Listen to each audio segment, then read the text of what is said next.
अस्सलाम वालेकुम my YouTube family. उम्मीद करती हूँ आप सब ठीक ठाक होंगे and welcome back to my channel. तो फ्रेंड्स, जैसा कि आपको मालूम है कि जो महीना चल रहा है ये है मुहर्रम उल हराम का। तो मैंने सोचा हम इमाम बारगाह को एक्सप्लोर करते हैं और आज हम जा रहे हैं पेशावर की सबसे कदीमी इमाम बारगाह। वहाँ पर शहदाए करबला की याद में एक मजलिस है, वो भी अटेंड करेंगे।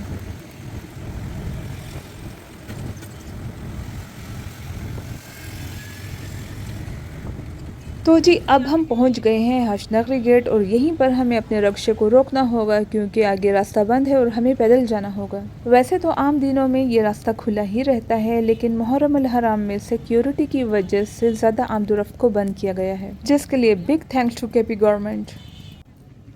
तो जी अब यहाँ से आगे हम पैदल जा रहे हैं और ये अंदरून शहर का इलाका है। मुहर्रम अल हराम के 8, 9, 10 मुहर्रम को तमाम बड़े बड़े जुलूस इसी रोड से निकाले जाते हैं। तो अभी हम गुजर रहे हैं अंदरून शहर की कदीमी गलियों से और जो गली आप देख रहे हैं ये तमाम गलियां आलमोस्ट 100 या 200 साल पुरानी गलियां हैं।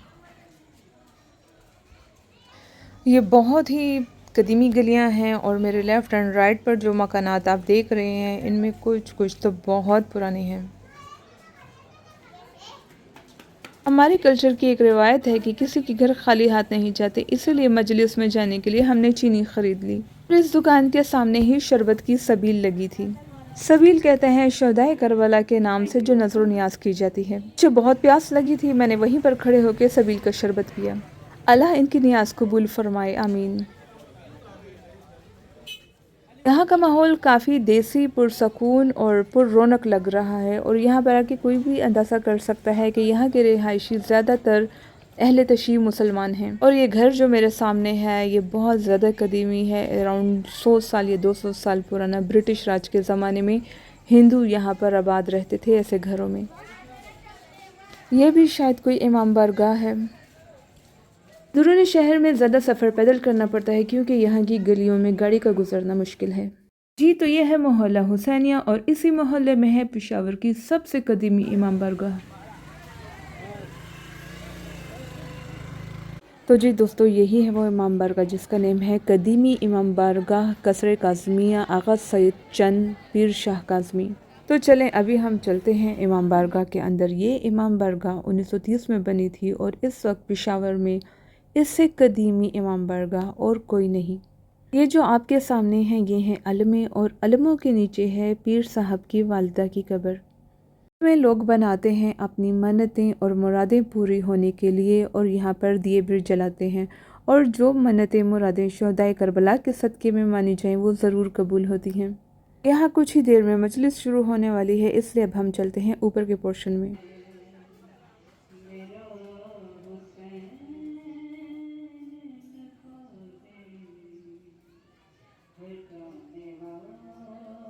अभी आपको मैं दिखा रही हूँ ऊपर वाले पोर्शन से बाहर गली का मंजर। जब तक जाकिरा नहीं आ जाती तब तक मकामी ख़वातीन नूहें पढ़ रही हैं। तो अब आपको वापस नीचे के पोर्शन का मंजर दिखाती हूँ ऊपर से।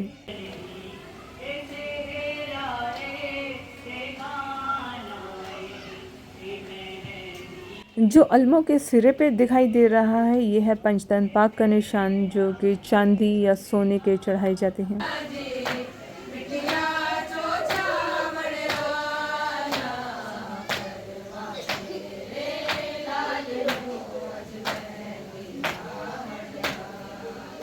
तो अब यहाँ जाकिरा पहुँच चुकी हैं, इसलिए अज़ादार ख़वातीन ने नूहे पढ़ना बंद कर दिया है और अब यहाँ पर मजलिस शुरू होने वाली है। हम मजलिस को ऊपर से ही सुनेंगे क्योंकि नीचे बहुत कंजस्टेड है।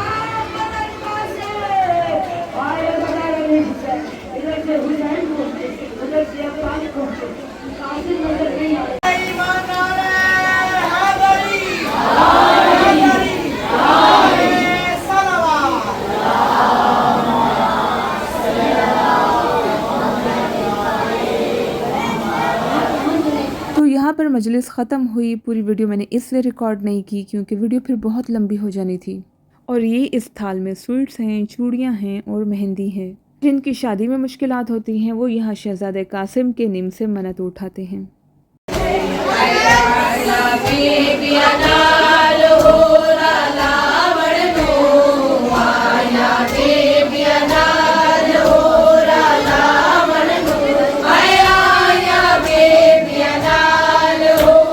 अज़ादार ख़वातीन ने मजलिस के बाद मातम किया, जुलूस निकाला और फिर उसके साथ हम भी बाहर निकल आए। यहाँ बाहर निकलते ही हर तरफ सबीलें थी, नज़र नियाज थी, तो मैंने भी एक जगह से नज़र नियाज कलेक्ट कर ली।